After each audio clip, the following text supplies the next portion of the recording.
Welcome back. Oops. So welcome back. So the next speaker will be Luca Guzzardi from Università di Milano, who is going to talk about how theoretical models shape sociality, the case of multi-messengers astrophysics. Thank you very much. Thank you very much for this invitation. Indeed, it's a pleasure and an honor to be here. As you can guess from my title, I'm not a mathematician. I'm a philosopher of science. Yeah, well, I met Claudio and Ugo within a group called More Geometrico, as we said in Italy, and that group, excuse me, sorry. And that group dealt with the idea of how mathematical and particularly geometric constraints act and shape other disciplines, such as scientific disciplines, such as physics, biology, and so on. So all things that that time I had a poor understanding of. I hope that I'm somewhat being more and more mature to have a better understanding. At that time, I was postdoc based in Germany in the Deutsches Museum Munich, and so and I dealt with something very historical, such as the history of physical models at the end of the 19th century, particularly physical models of ether and light transmission at the end of the 19th century. But then, since then, of course, many things have changed also in my life. I had the fortune to have a friendship with Claudio, and somehow I changed my research, and I oriented my research to something more similar to what was the objective of More Geometrical. And my focus was on what I call the epistemic constraints in theory shaping. So those constraints that are instrumental to knowledge advances. And I'm guided from this idea. At every step, the changes we introduce into a certain theory also modify to some extent the feature of the theory at the next stages. I try to give you a definition of epistemic constraints. I call epistemic constraints any component of the world, no matter if dependent on the external world or integral to our cognition alone, that prevents us from gaining some definite kind of knowledge in a specific manner and allows or promotes some other specific kind of knowledge in a determinate way. And this is really auf den Wolken, like as the German says, so on a little bit on the air. But to give you a more concrete idea, I give you two examples of what I term epistemic constraints. So let us imagine you have just a geometric intuition. This, I think, very familiar for mathematicians. Let us imagine you have just a geometric intuition of the relations among magnitudes of whatever nature. And for you, numbers are just, well, representations or representatives of extended quantities, representative of actual measures of real things. A little bit the idea that Greeks had of numbers. I wouldn't say that this is the only Greek idea of numbers, but it surely played a dominant role, for example, in Euclid's elements. That's, of course, it's not the only one, but it played an important role. So probably at a certain point, following Euclid, you will realize that some magnitudes are not commensurable to each other, and you can develop your theory of incommensurables, right? For example, of circle, in circle, in squares, and so on, in cubes, and so on. Of course, we can translate this concept, these concepts into another language, into the language of irrational numbers. But the two theories, irrational numbers and numbers as representative of measures of real things, are somewhat different. You can translate an idiom into another, but the two remain separate, different.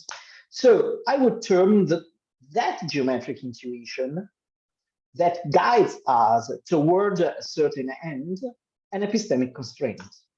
It prevents me from thinking of mathematical concepts in some ways, for example, from conceiving purely arithmetical concept of irrational numbers, and allows for other developments, for example, for establishing a theory of incommensurable quantities or incommensurable lines, as that's expressed in the element book 10. Another example from the history of physics or of cosmology, you might know that the dispute between alternative cosmological systems, the geocentric, the heliocentric, and the tychonic or other intermediate possibilities like tychonic Ricciolis, for example, lasted for a very long time since Copernicus de Revolutionibus. And it didn't come to an end with Newton, actually. Of course, there were multiple factors, social, philosophical, cultural, so on, maybe also economic constraints, why so many astronomers remained committed to some form of geocentrism or geostatic model for a while. In some cases, until mid-18th century, so 50 years from Newton's, or 60 years from Newton's Principia. And they knew about that. And they didn't refuse Newton. They didn't refuse completely Newton, but they did know about Newton, but they had their model. So we could wonder why. There is one peculiar reason, I think, among the very many reasons. And this is really epistemic reason. As long as the planets and the sun are conceived as purely geometric entities, structures, which either have no mass or with masses that don't play any role onto other masses. So the systems can be regarded as equivalent.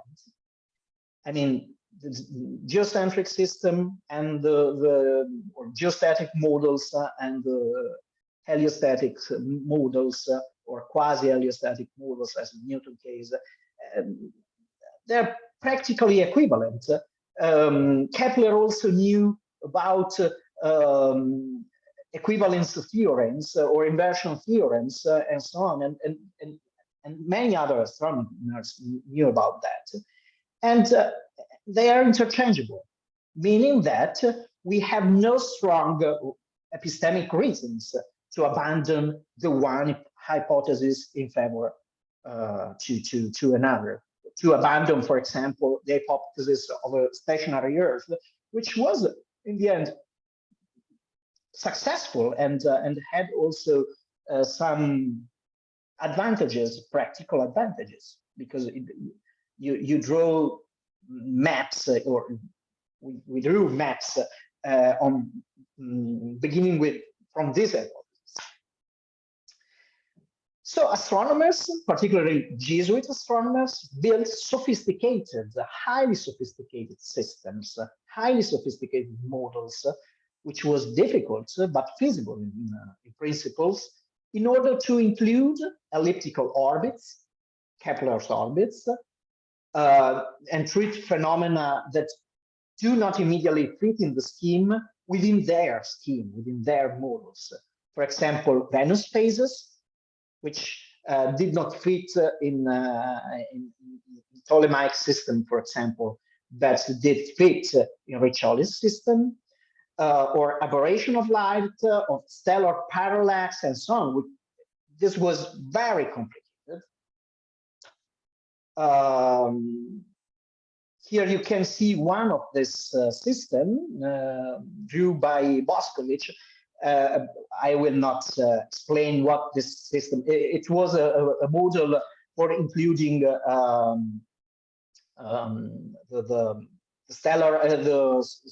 light aberration into a taconic environment. So mixed system environment. And it was its author was Boscovich. Excuse me for this. It's not advertisement, but it's just because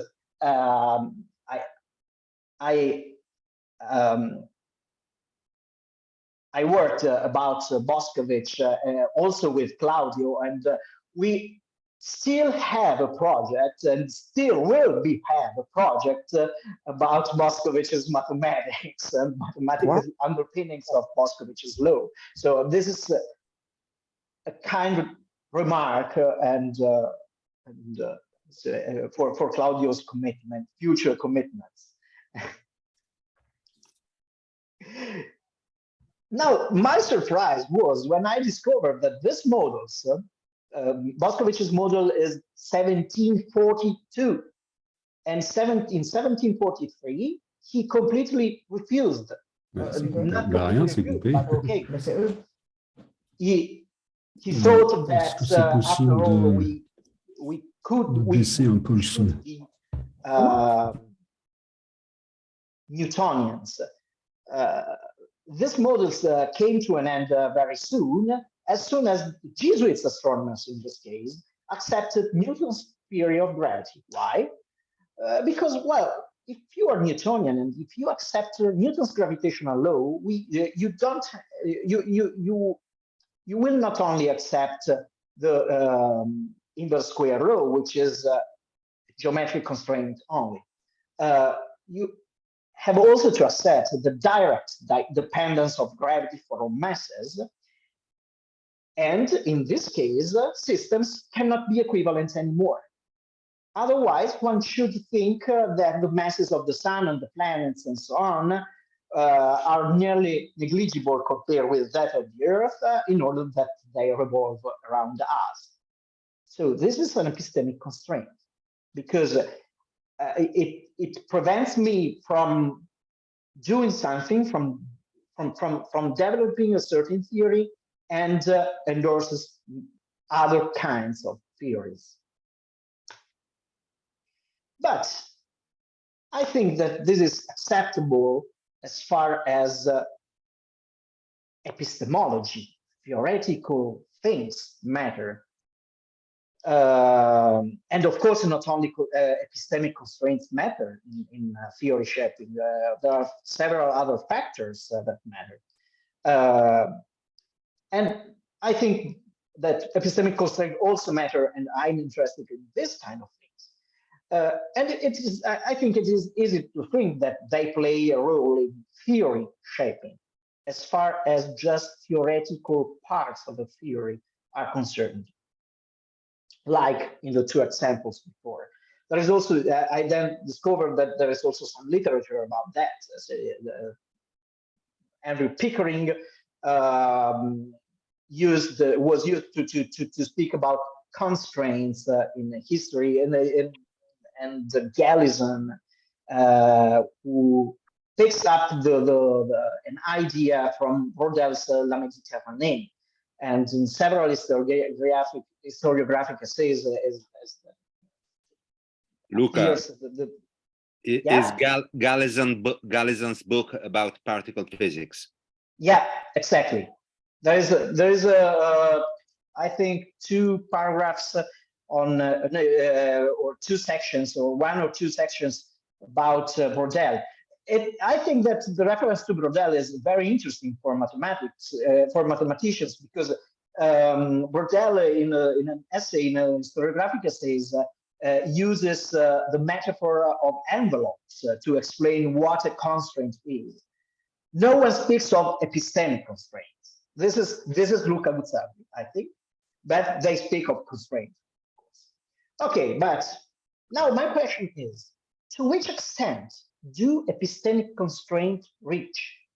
Are they limited to theory shaping, or is there more about that? Does the epistemic structure of a theory only have epistemic effects? Or might it also, or epistemic constraints might also affect more in general the way we do science? And I think this is the case. And I devoted my last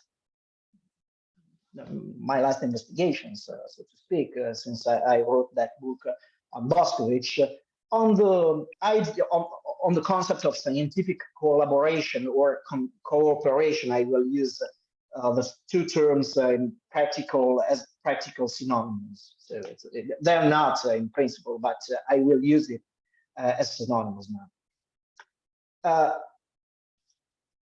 Why I think that epistemic constraints have to do with not only with theory shaping, but also with the shaping of sociality in science. Well, usually we have a standard view on collaboration. Usually collaboration in science is conceived as a social behavior that is implemented just as an efficient way to solve certain epistemic tasks.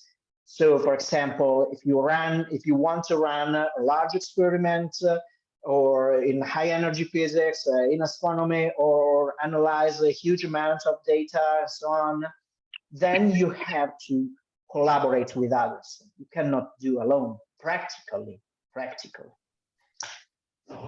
And so there is this standard account is somehow compacted in this nice, I find it a nice equation by Teacher's The Advancement of Science. Teacher said, well, why do we collaborate? We collaborate, or when do we collaborate? We collaborate when we think that this is optimal for attaining a certain goal. We have a total amount of energy, a limited amount of energy resources like time, funds, personal skills, our facilities, instruments, and so on. And we use this limited amount of energy resources to obtain a quantity of knowledge at some cost. In that equation, you see lowercase c is the cost of acquiring a certain piece of knowledge alone by ourselves, and capital C is the cost of acquiring that piece of knowledge with others, so in collaboration. So people tend to collaborate according to Teacher if the energy investment for acquiring knowledge by doing together is less than the energy investment for acquiring that same piece of knowledge by doing alone. Which is, of course, an oversimplification. Kitcher writes very much in order to make more sophisticated this view, and he also includes many other facts and many other structures in his into his economic shaped models. But I think that it contains a very simple and strong idea of collaboration. Collaboration is primarily division of intellectual labor. We could do alone, in principle, we could do alone, but it's more cost-effective doing together.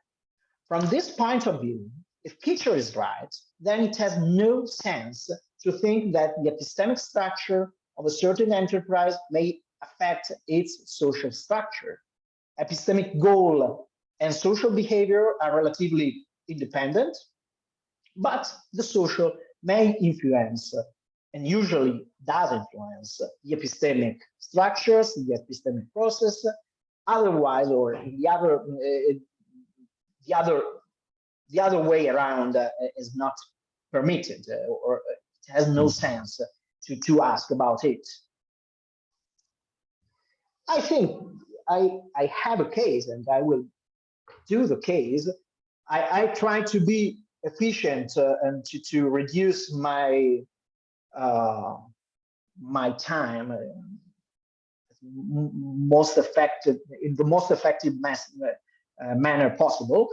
I think I have a point here. I have a case, which is at least a case.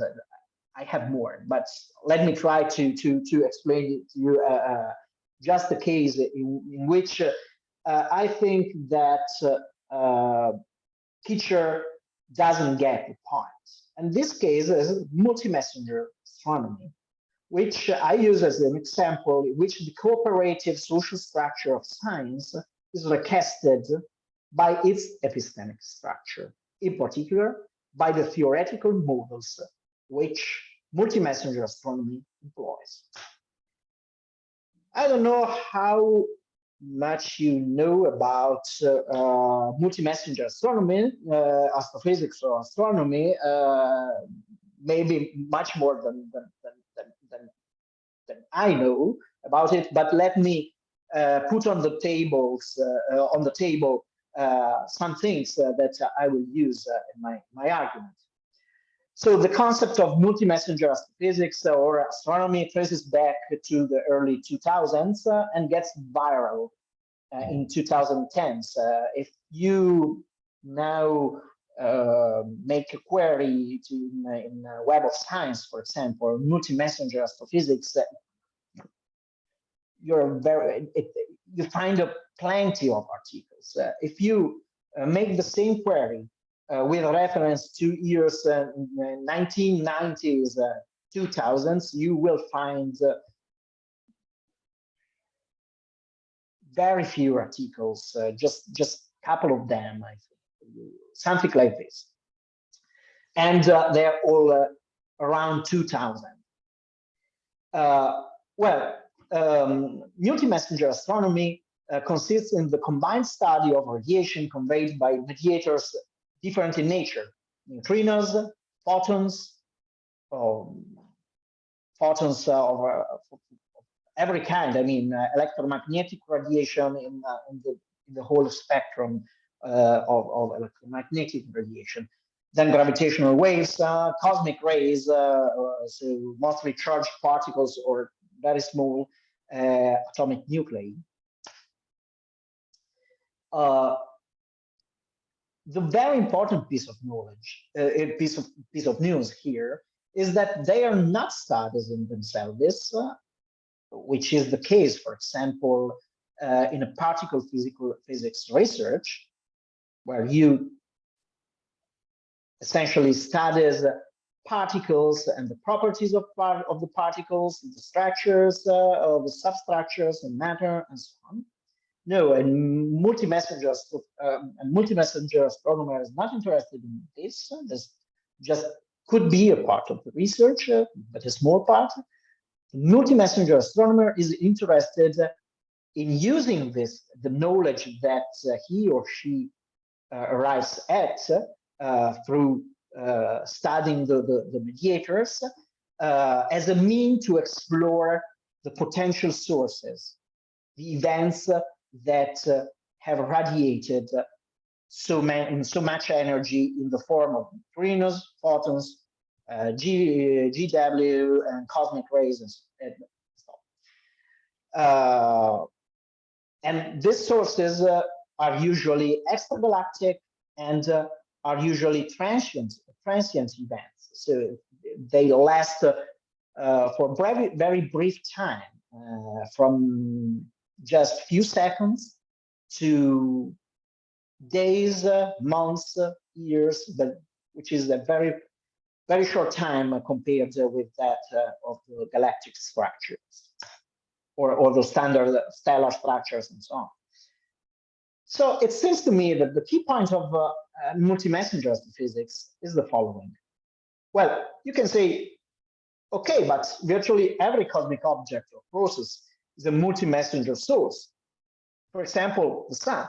We can study the sun and we can see how the electromagnetic radiation by the sun correlates with solar cosmic rays or neutrino activity, and this brought also many important results. I mean, the first detection of neutrinos or antineutrinos from the sun, and this was an important story of Davis and others. But in this case, of course, you know that the sun is the source. You see the sun and you're curious about certain messengers that arrives at the Earth from the sun. But in the case of multi-messenger astronomy, we see coincident messengers, and by studying their correlation, we reconstruct the source. What is the source? And many other features. So, for example, the stellar medium or the environment, magnetic fields and other fields and so on. So we start, in one case, we start from the sun and we have models that say, for example, the sun will emit this and that. In the case of multi-messenger astrophysics, we start from the emissions detected, and we have models that say, for example, this emission within such a range of energies could correspond with this and that, but we do not know much about the emission. We have just this question marks. Plus, we have at least two problems to deal with. The first problem is what I term the sub-threshold event problem. I said that most cases, multi-messenger astrophysics is done about transient events, very short events, or short time events. But some events are also sub-threshold if observed in one single messenger alone. They easily escape our analysis, the follow-up analysis, unless they are combined with other sub-threshold signals. So we join together two or more sub-threshold signals so that from this different but coincident signals, we obtain or we know about an unseen or overlooked source. And on the other hand, we have also what I call the epistemic separation problem. The universe speaks with us in many ways. It's revealed in a number of irreducibly different ways. The same event may send out different messengers and different, but the messenger are those messengers are just different modes for saying I'm existing, for sending the message, the one message of their existence. But this message is codified in irreducibly different ways. So when applied to remote events, a single messenger investigation would usually result into partial and unsatisfying knowledge, if any. For this problem, to solve this problem, we apply a multi-messenger approach. And our capability of answering this question marks depends on our capability of detecting the multiple messenger received and understand whether and how they correlate, whether and how they may identify a unique event or more events. Of course, both problems have a technological counterpart. We have to develop instruments, software, statistics, which are capable of coincidence searches and which are capable of distinguishing noise from genuine signals. The problem of noise was one of the most important problems in the construction of LIGO and Virgo facilities for the detection of gravitational waves, by the way. But in first place, what we need to solve the problems is the construction of theoretical models. Why? Because, as I said, we do not know about the source in atoms. We have to produce tools to predict the relation between source and event emissions. Otherwise, every detection we can do could potentially be completely insignificant, not subtraction, but really insignificant.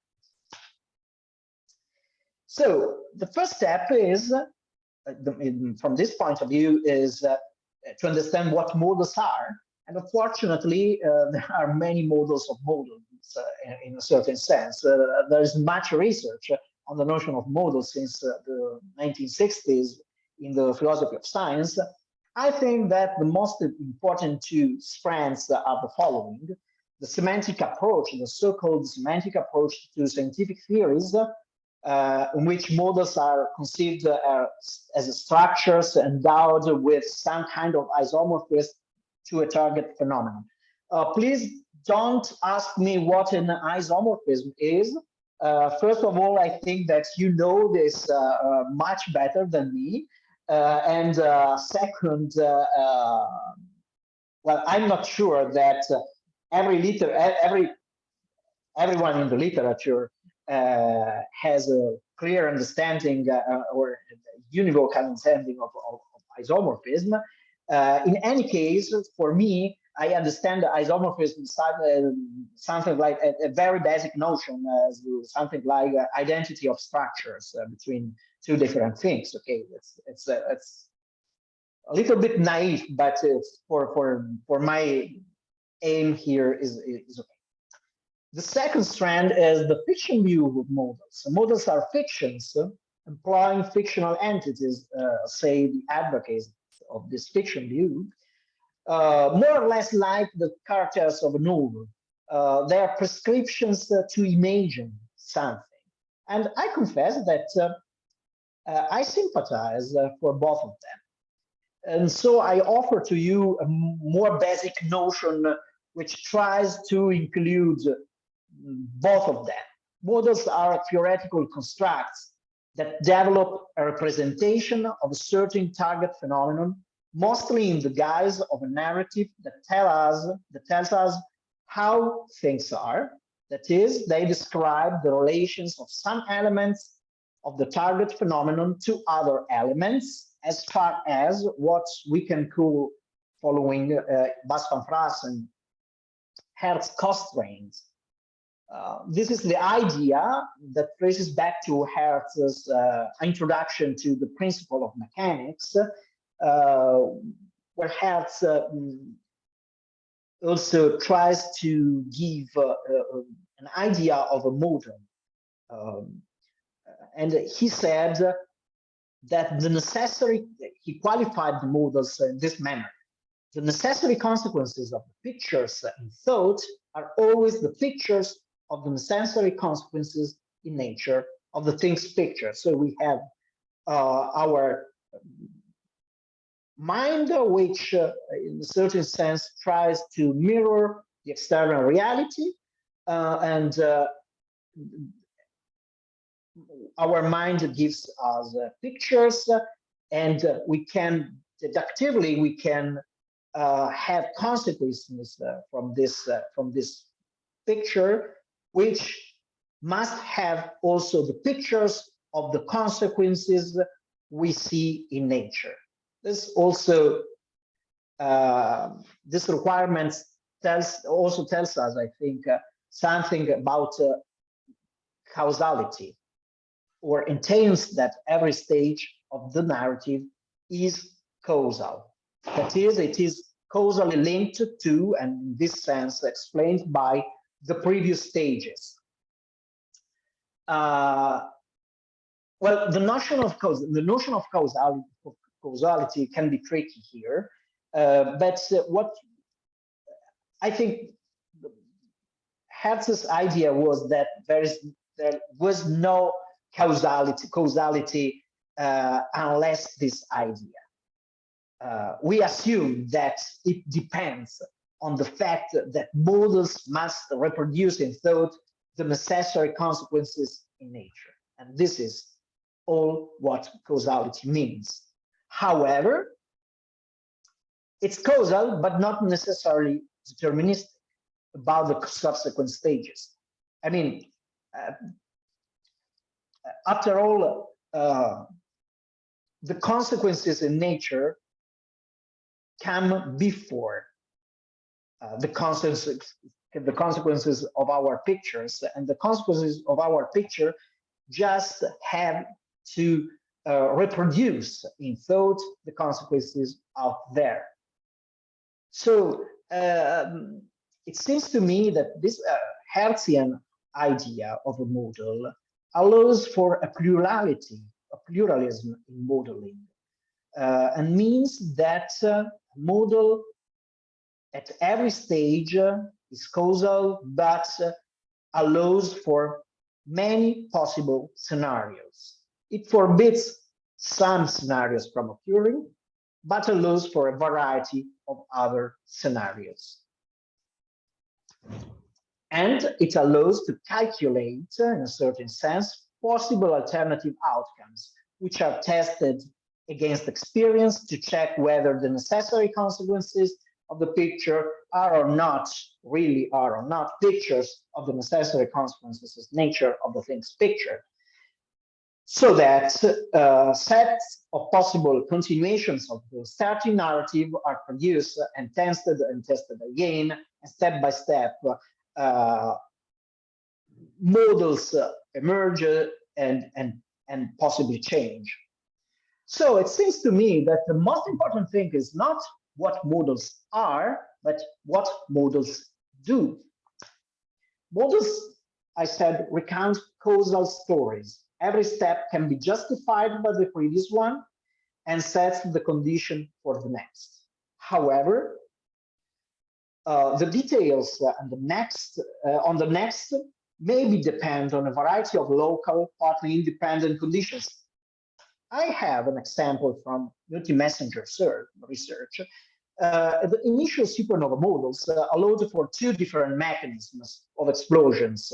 The so-called prompt or nearly instantaneous hydrodynamical explosion, and a delayed explosion mechanism with neutrino flux at the starting point. At a certain point, the data collected from observations of a supernova in 1987 excluded the one mechanism in favor of the other, excluded the prompt mechanism in favor of the delayed explosion mechanism. So what models offer is what I would term guidance. There is a theoretical guidance, which more or less corresponds to what I said before.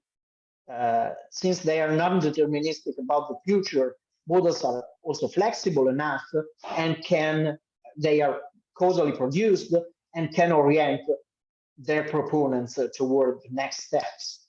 But there is also, and this is more crucial in my opinion, a practical guidance, the multi-messenger astrophysics. Since models develop narratives about possible scenarios, they also suggest which processes astronomers should expect, in which order they would appear, and who or what kind of facility could perform the search. So models guide the scientists' course of action.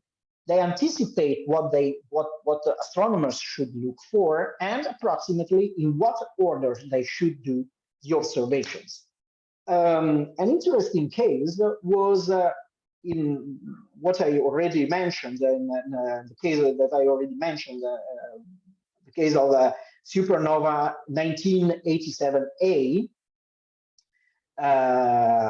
All of us know what supernova are. They are very bright and very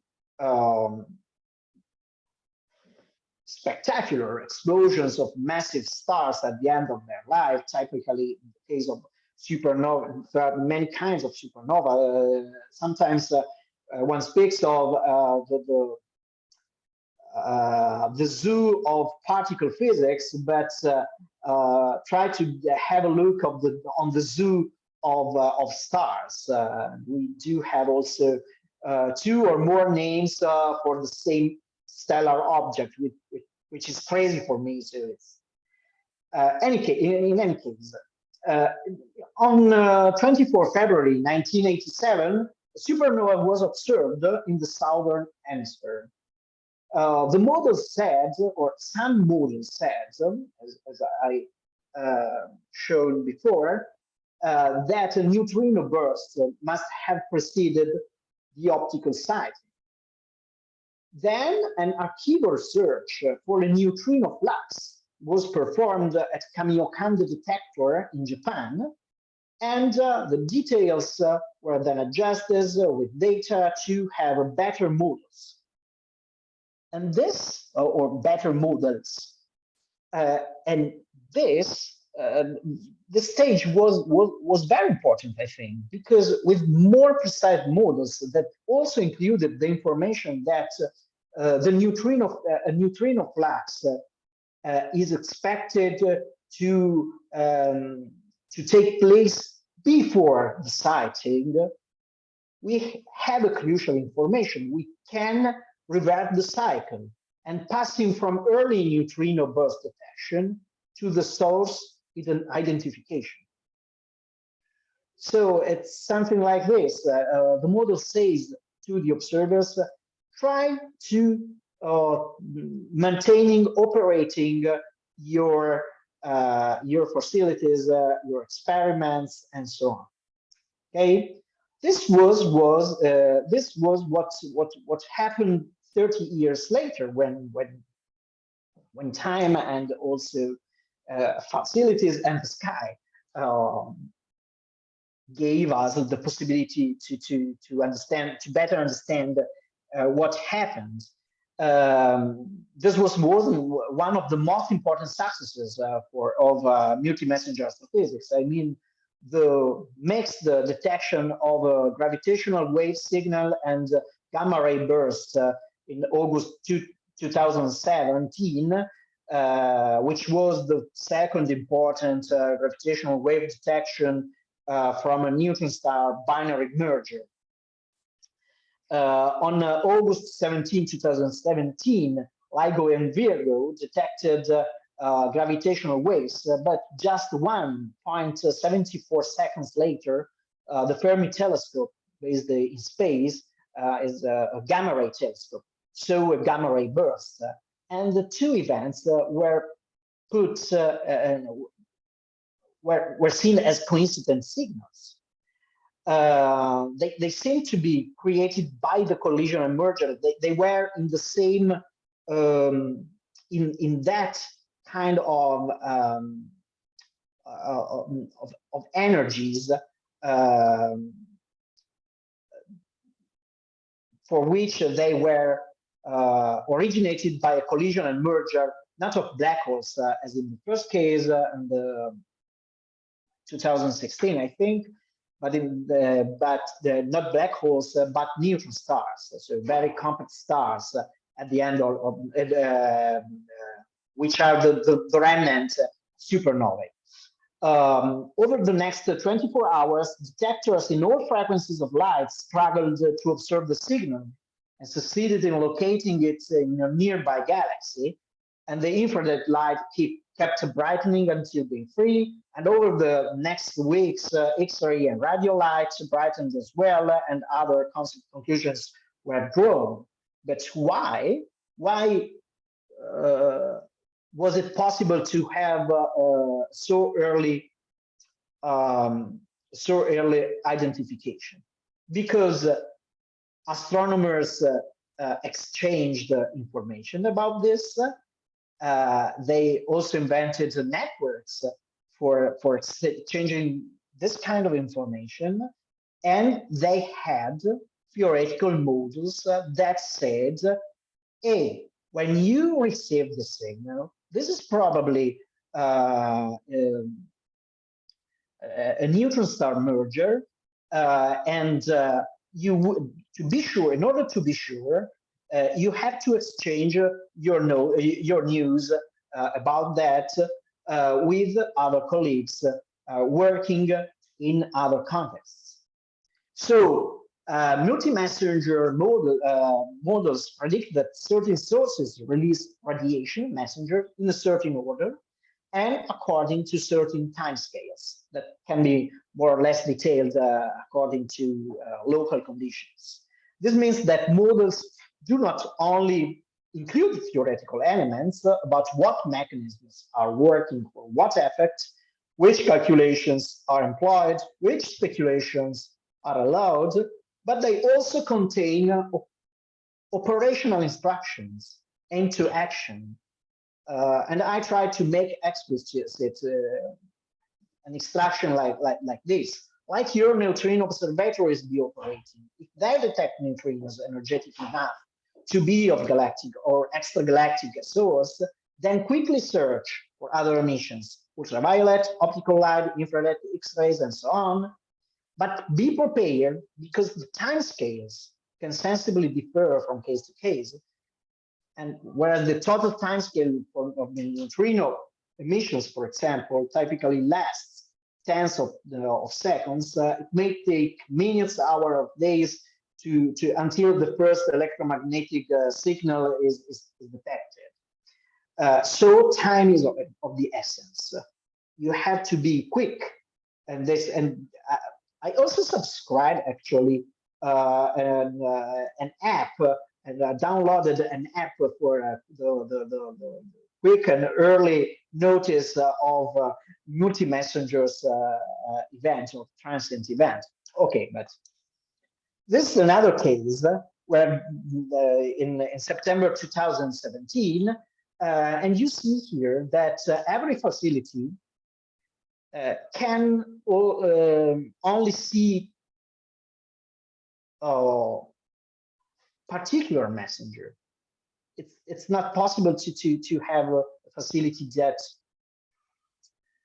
sees all the messengers because of local conditions, because of the shape of the Earth and our position in the universe, and for many also for theoretical reasons.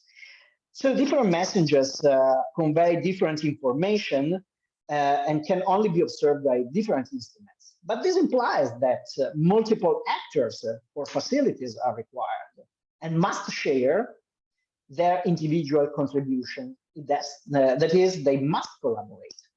So to sum up, and I come to my conclusions, a model provides indications about the observational strategy that should be adopted,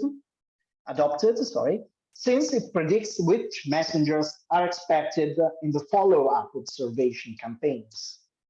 But first of all, for many technological and theoretical reasons, it's not possible to build a single detector which is capable of observing the entire electromagnetic spectrum, not to say the entire diversity of our messengers. The ice cube is in Antarctica. The Fermi telescope is in the sky, in space. Why? Because gamma rays are distorted and so reflected very much from atmosphere. Our best cosmic ray observatory, I think the Pierre Auger is in Argentina and so on. So, and LIGO and Virgo are in Italy, and LIGO in the US and Virgo in Italy. So most observation in the second place, especially in the earliest phases, must be made in early coincident times by distant stations. Therefore, as far as the present state of our knowledge is concerned, we simply need multiple highly specialized stations in different places on Earth or based in space to do multi-messenger astrophysics. And in the end, of course, there is collaboration at multiple levels here. I mean, they are collaborative structures also for other reasons, not only for epistemic reasons. But I think that epistemic reasons sets up the scenario here.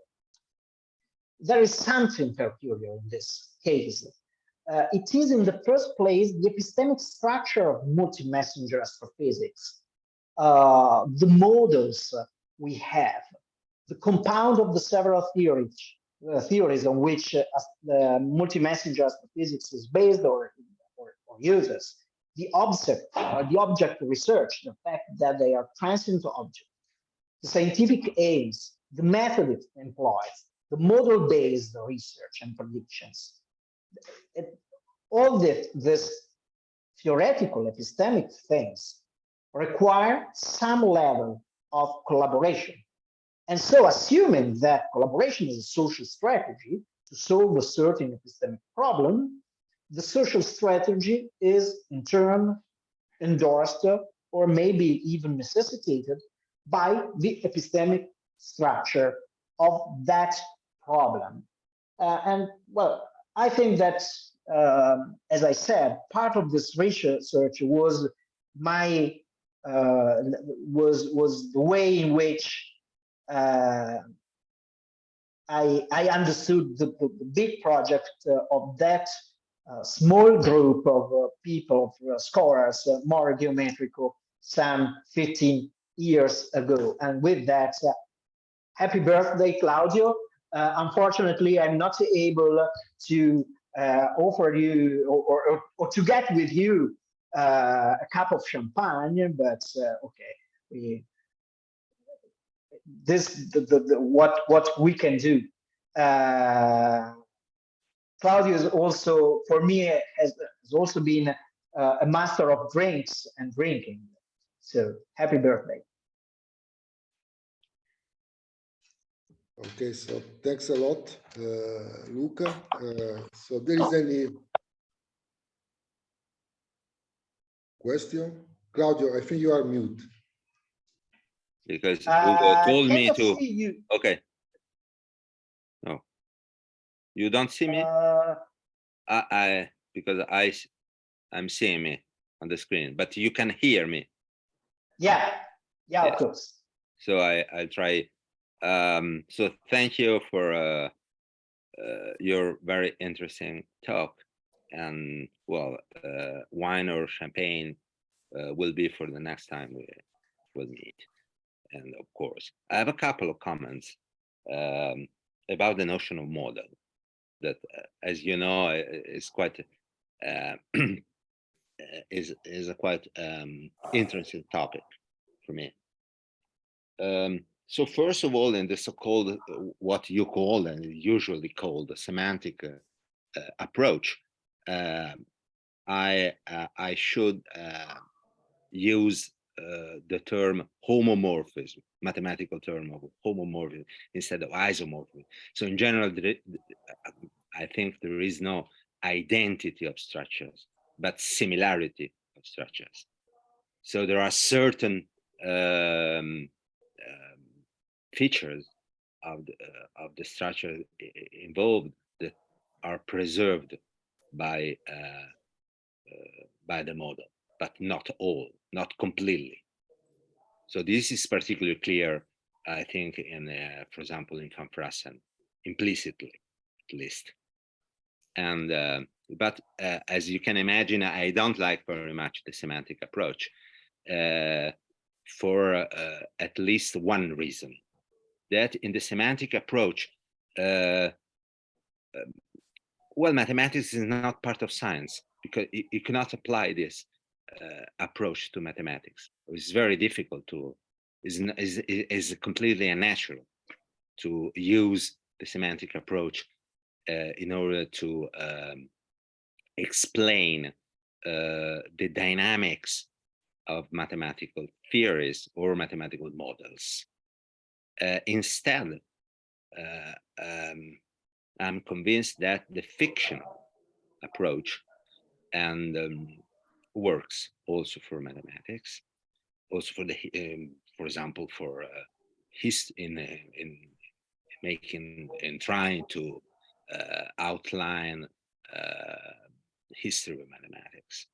And as you know, well, there is this famous book by Harty Field about fictionalism and this in mathematics, this approach to the philosophy of mathematics that can also use